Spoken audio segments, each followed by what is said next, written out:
സുഖമല്ല. അതൊന്നും മറക്കേണ്ട ആവശ്യമില്ല. ചിന്തകളിലേക്ക് ഇക്കാലത്ത് റേഷനാണ് വേണ്ടത്.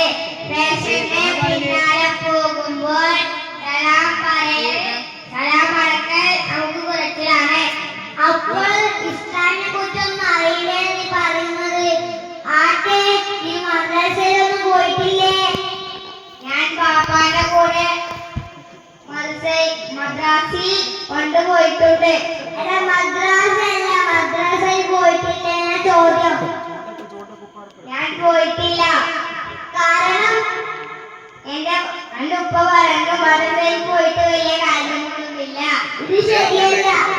മദ്രസയിൽ പോയാൽ മാത്രമേ അറിവ് കിട്ടുകയുള്ളൂ. ശരിയാ, അറിവ് പഠിക്കേണ്ടത് തന്നെ. ഇനി ഞാൻ വരും. എന്നാൽ നമുക്ക് മടങ്ങാം. അസ്സലാമു അലൈക്കും.